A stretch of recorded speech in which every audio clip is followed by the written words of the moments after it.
Hello everyone, আসসালামু আলাইকুম। আমি তানজিম জিহাদ অটোলজিক বাংলাদেশ থেকে বলছি। আশা করি সবাই ভালো আছেন। তো আজকে আমরা 2014 এর স্কোয়ার টয়োটা স্কোয়ার এটার হচ্ছে কিছু হাইব্রিড রিলেটেড কাজ করতেছি।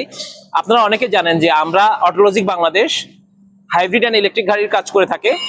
সো সেরকমই হচ্ছে এই গাড়িটা এসেছে হাইব্রিড রিলেটেড কিছু প্রবলেম নিয়ে। এটা হচ্ছে মাইলেজ ড্রপ করেছে, তারপরে হচ্ছে ঠিক মতো অ্যাক্সেলারেশন নিত না, তারপরে স্মুথলি অ্যাক্সেলারেশন স্পিড নিত না, এই ধরনের প্রবলেমগুলো ছিল। তো এটা আমি অলরেডি বলেছি, এটা হচ্ছে 2014 এর স্কোয়ার, অলরেডি 80,000 কিলোমিটার মতো এটা চলেছে। তো এটার আমরা হাই ভোল্টেজ ব্যাটারিটা চেক করেছি, প্রথমে ডায়াগনোসিস করেছি, দেখলাম যে এটার ভোল্টেজটা আনএভেল, মানে ভোল্টেজ একটা সেল থেকে আরেকটা সেলের যে ভোল্টেজ ডিফারেন্সটা সেটা হচ্ছে প্রপার না। হ্যাঁ, সো এটার জন্য আমরা ব্যাটারি প্যাকটা খুলেছি। তো ব্যাটারি প্যাকটা খোলার পরে আমরা যেটা দেখলাম, এটা 2014 এর এখন 2025 চলতেছে, এখন পর্যন্ত এটার ব্যাটারি প্যাক খোলা হয় নাই। This is the first time.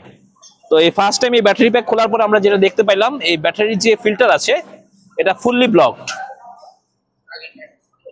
এই ব্যাটারি ফিল্টার দিয়ে ঠিকমতো ব্যাটারিতে ঠিকমতো এয়ার সার্কুলেশন হতো না। হ্যাঁ, ফুললি ব্লক হয়ে আছে। পাশাপাশি হচ্ছে ব্লোয়ারটাও ফুললি ব্লক হয়ে গেছে, ব্লোয়ারের মধ্যে প্রচুর পরিমাণে ময়লা আমরা পেয়েছি। এবং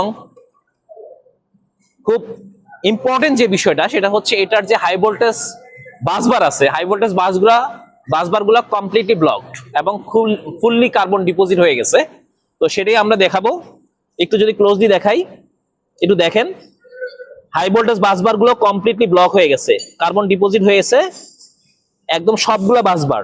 হ্যাঁ, সবগুলা বাসবার হচ্ছে কার্বন ডিপোজিট হয়ে ব্লক হয়ে গিয়েছে। এটা ডান পাশের, ঠিক বাম পাশেও একই রকম।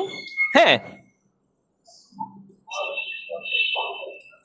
এটার মধ্যে কার্বন বিল্ড আপ হয়েছে, কার্বন ডিপোজিট হয়ে কার্বন বিল্ড আপ হয়েছে, এবং এই কার্বন বিল্ড আপের কারণে হচ্ছে ভোল্টেজ ব্যাটারিটা ঠিকমতো চার্জিং এন্ড ডিসচার্জিং হতো না। ব্যাটারিতে আমরা যখন ব্যাটারি চার্জিং হবে, চার্জিংটা ঠিকমতো হতো না, যার দরুন হচ্ছে আমার ইভি রেঞ্জ, গাড়িটা তো একটা সময় পরে আমরা জানি অনেকে যে হাইব্রিড গাড়ি কিছু সময় ধরে ইভি মুডে চলে, কিছু সময় ধরে সে হাইব্রিড মুডে চলে।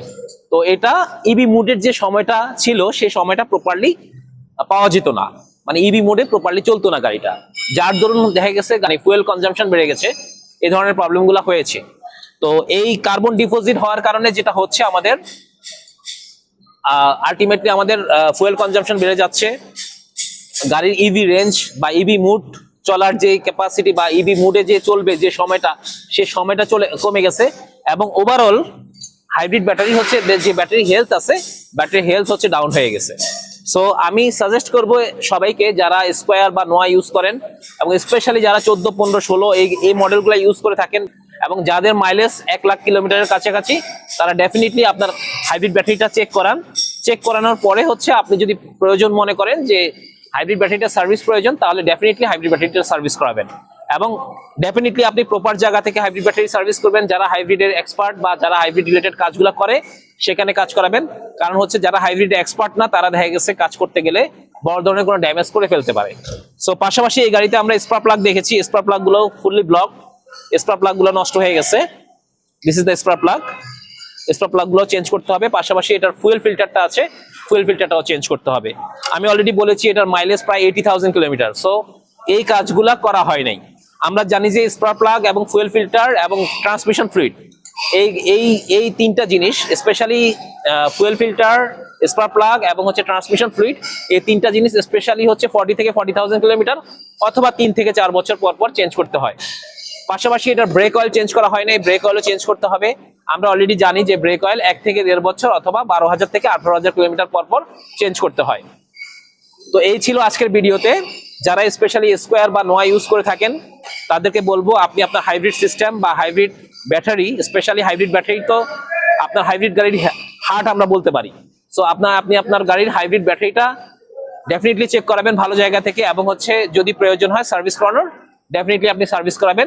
আপনি যদি প্রপার টাইমে হাইব্রিড ব্যাটারি সার্ভিস করেন, তাহলে আপনি আপনার গাড়ির মাইলেজ বেটার পাবেন, গাড়ি ইভি মোডে লম্বা সময় ধরে চলবে, এবং ওভারঅল গাড়ির যেই লাইফ টাইম সেটা মিনিমাম 2 বছর বেড়ে যাবে। অলরেডি আমরা নোয়া 2014 এর হচ্ছে ব্যাটারি যে কাজ সেটা করে ফেলেছি, অলরেডি ব্যাটারি প্যাকটা ইনস্টল করে ফেলেছি। একটু কাছে আসো দেখাই। ব্যাটারি প্যাকটা সার্ভিস কমপ্লিট করে আমরা হচ্ছে অলরেডি ইনস্টল করে ফেলছি, এটা এখন ফিটিং চলতেছে। কিছুক্ষণের মধ্যে হয়তো ফিটিং কমপ্লিট হয়ে যাবে। বাট যেটা দেখানোর জন্য দেখানো সেটা হচ্ছে, এটা হচ্ছে ব্রেক প্যাড, সামনের ব্রেক প্যাড। এই ব্রেক প্যাডটা কিছুদিন আগে চেঞ্জ করা হয়েছে বাইরে থেকে। তো ব্রেক প্যাডটা চেঞ্জ করার সময় আমরা সবসময় রিকমেন্ড করি যে ব্রেক ডিস্ক টার্নিং করে দেওয়া। যে ব্রেক প্যাড চেঞ্জ করা হয়েছে কিন্তু ব্রেক ডিস্কটা টার্নিং করা হয় নাই, যার দরুন যেটা দেখতেছেন এই প্যাডটা কিন্তু একদম মসৃণ ভাবে ধরছে। এই প্যাডটা দেখেন মসৃণ না, হ্যাঁ। এই প্যাডের সবগুলো জায়গায় কিন্তু ব্রেক ডিস্ক টাচ করতে পারে নাই, হ্যাঁ। এই প্যাডের কিন্তু সবগুলো জায়গায় টাচ করছে, এটা টাচ করতে পারে নাই। এটা হচ্ছে ডিস্ক হচ্ছে আনএবল, বা ডিস্কটা হচ্ছে আপনার টার্নিং না করার কারণে এই প্রবলেমটা হচ্ছে। পাশাপাশি এটা হচ্ছে ক্যালিপার পিন, হ্যাঁ। যে ক্যালিপার পিন গুলা কিন্তু দেখেন, এই ক্যালিপার পিন হচ্ছে ব্লক হয়েছিল, যার দরুন হচ্ছে ব্রেক প্যাড একটা পাশ ক্ষয় হয়েছে, আরেকটা পাশ ক্ষয় হয় নাই, হ্যাঁ। সো আমাদের রিকমেন্ডেশন থাকবে, আপনারা যখনই ব্রেকের কাজ করেন বা ব্রেক সার্ভিস করেন বা ব্রেক রিলেটেড কোনো কাজ করেন, সেই কাজটা যাতে প্রপারলি করেন, এবং হচ্ছে ব্রেক প্যাড চেঞ্জ করার সময় ডেফিনেটলি আপনি ব্রেক ডিস্কটা টার্নিং করবেন। এবং পাশাপাশি আমরা হচ্ছে এই গাড়িতে আমরা হচ্ছে গিয়ার অয়েল চেঞ্জ করতেছি। এটা যেহেতু নোয়া 2014 মডেল, এখানে WS হচ্ছে রিকমেন্ডেড। তো WS যে গিয়ার অয়েল থাকে, ট্রান্সমিশন অয়েল থাকে, সেটাও চেঞ্জ করে দিচ্ছি।